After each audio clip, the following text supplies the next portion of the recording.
샬롬. 오늘도 말씀 묵상의 자리에 나오신 여러분들을 주의 이름으로 환영합니다. 찬송가 50장 내게 있는 모든 것을 함께 찬송하시겠습니다.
오늘 함께 나눌 말씀은 민수기 7장 1절부터 3절까지의 말씀입니다.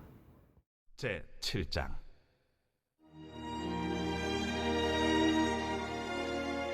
모세가 장막 세우기를 끝내고 그곳에 기름을 발라 거룩히 구별하고 또 그 모든 기구와 제단과 그 모든 기물에 기름을 발라 거룩히 구별한 날에 이스라엘 지휘관들 곧 그들의 조상의 가문의 우두머리들이요 그 지파의 지휘관으로서 그 계수함을 받은 자의 감독된 자들이 헌물을 드렸으니 그들이 여호와께 드린 헌물은 덮기에 있는 수레 6대와 서 12마리이니 지휘관 2사람의 수레가 하나씩이요 지휘관 1사람의 소가 1마리씩이라 그것들을 장막 앞에 드린지라. 이 시간 여호와께 드린 헌물이라는 제목으로 함께 말씀 나누기를 원합니다. 사랑하는 여러분, 지금까지 우리가 신앙생활 하면서 기억에 남는 헌금이나 혹은 헌물이 있으십니까? 매주 똑같이 드리는 헌금인데 기억에 남을까라는 생각이 들 수도 있지만 아마도 개인적으로 의미 있는 헌금이나 헌물이 있으실 것입니다. 어떤 이들은 교회를 위해 전세금을 빼서 드린 사람도 있고 또 어떤 이들은 교회를 위해 강대상과 같은 헌물을 드린 사람도 있을 것입니다. 저는 대학생 시절에 헌금을 하고 싶었는데 가진 것이 없어서 그냥 빈 봉투에 이름만 적어서 낸 적이 있었습니다. 그리고 재정부 장로님이 불러서 왜 빈 봉투만 냈느냐고 해서 그냥 마음만 드렸다고 대답했던, 지금 생각해보면 순수하지만 웃긴 그런 기억이 있습니다. 그래도 지금 다시 한번 생각해보면 그때가 제일 많이 드린 것 같은 생각입니다. 오늘 민수기 7장의 내용은 모세가 장막을 세우기를 끝내고 장막의 모든 것을 완성한 이후에 이스라엘 백성들 각 지파별로 하나님께 나아와 헌물을 드리는 그러한 내용입니다. 1절 말씀에서 장막 세우기를 끝냈다라는 것, 그것은 오늘 말씀이 출애굽기 40장의 말씀과 이어지고 있다는 것을 보여줍니다.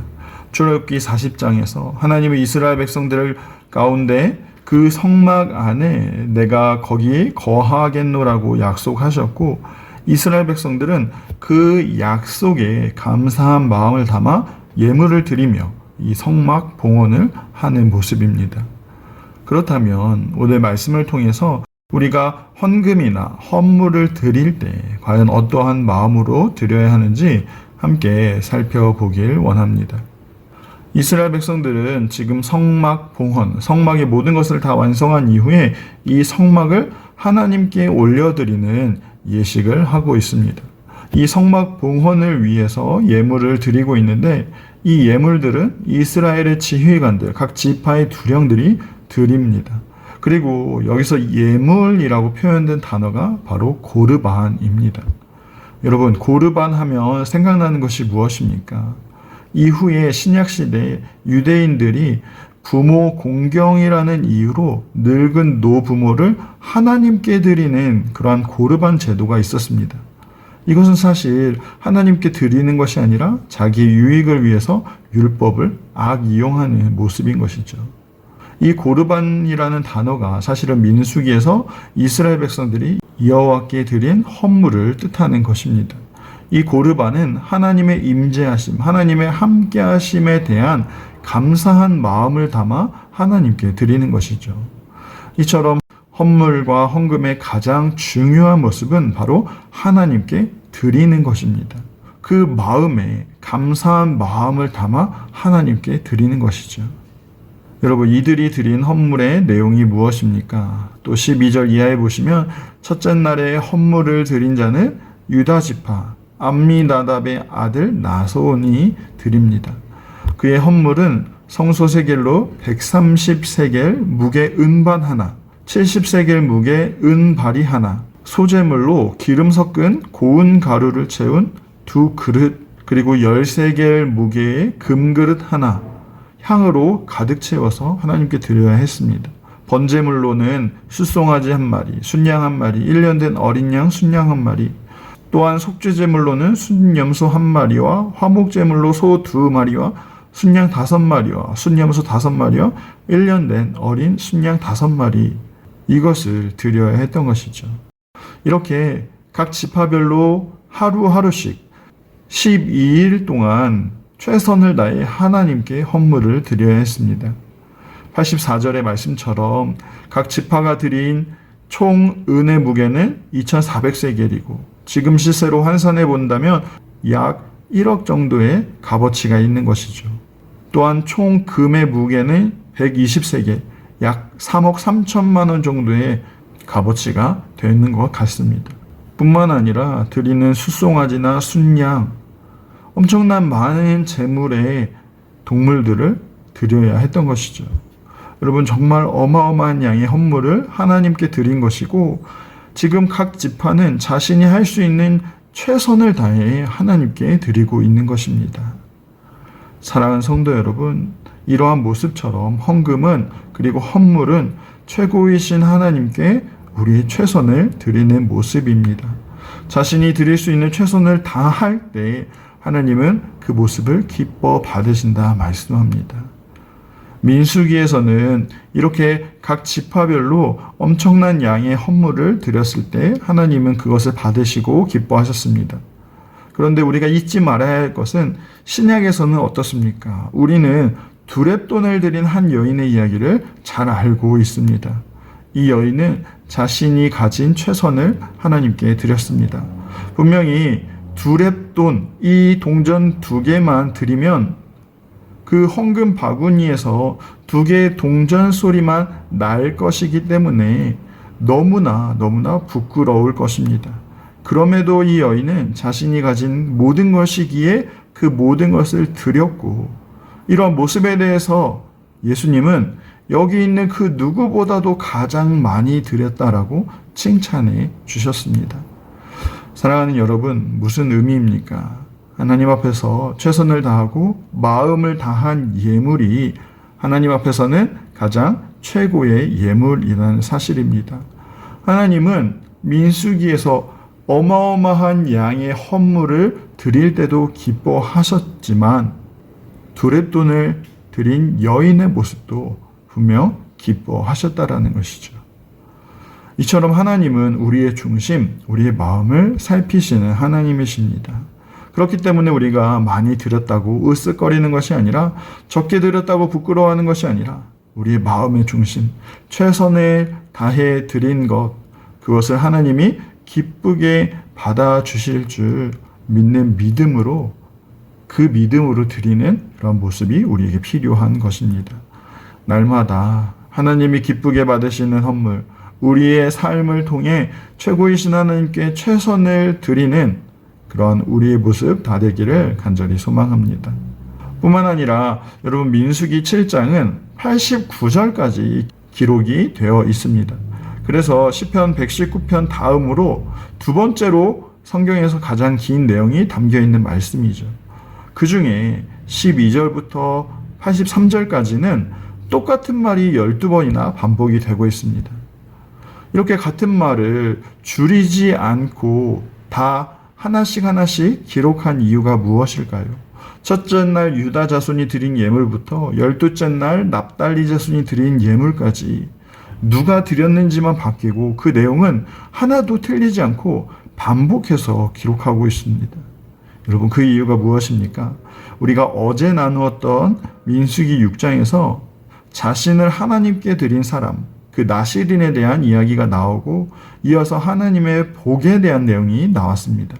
아무리 자기 자신을 하나님께 드린다 해도 그것이 참 귀하지만 그것은 복을 받기 위한 헌신이 아니라 하나님은 이미 복 주시는 분이라 나누었습니다. 그렇다면 우리가 이런 의문이 들 수 있습니다. 우리의 헌신은 헛된 것일까? 헌신하지 않아도 괜찮을 것일까? 헌신하는 그 마음은 과연 어떻게 되는 것일까? 이런 의문이 들 수 있는 것이죠.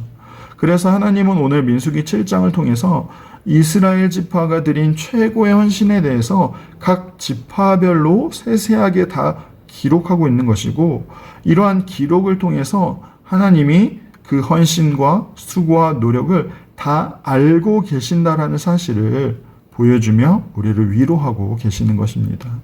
사랑하는 성도 여러분, 우리의 헌신이 아무 소용이 없는 것이 아니라 하나님은 우리의 크고 작은 헌신, 우리의 최선을 다한 헌금, 우리의 그 마음, 그 중심, 하나님을 사랑하는 마음으로 드린 그 모든 것을 다 알고 계시고 기억하고 계신 것이죠.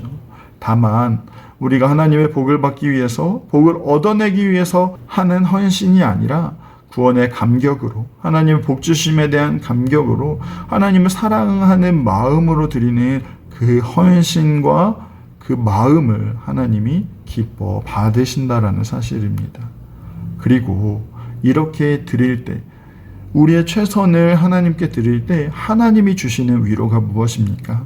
마지막 89절 말씀해 보시면 증거계 위, 속죄소 위의 두 그룹 사이에서 자기에게 말씀하시는, 모세에게 말씀하시는 그 목소리를 들었다 말씀합니다. 결국 모든 헌신, 모든 예배의 마지막은 하나님이 주시는 말씀을 듣는 것입니다.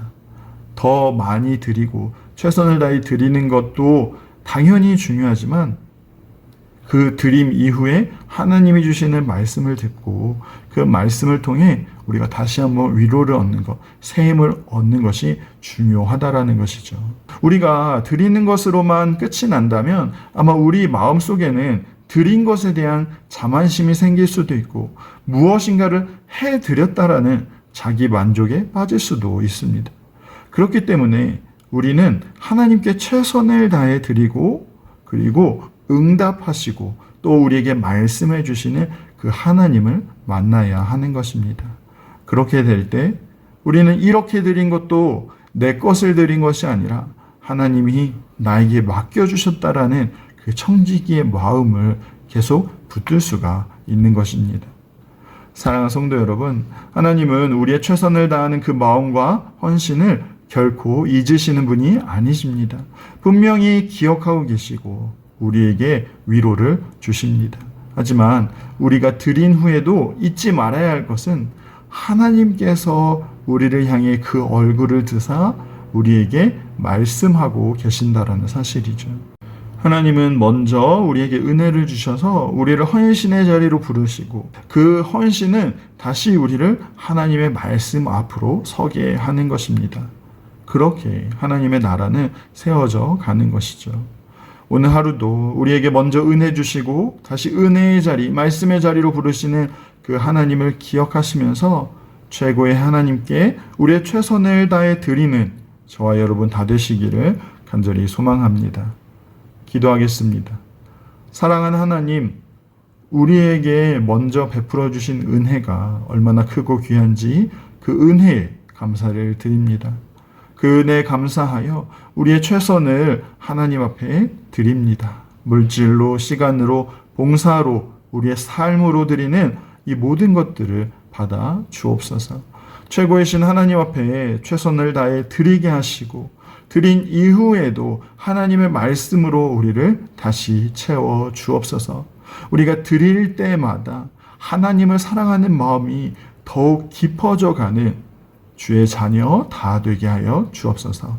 감사를 드리오며 살아계신 예수님의 이름으로 기도합니다. 아멘.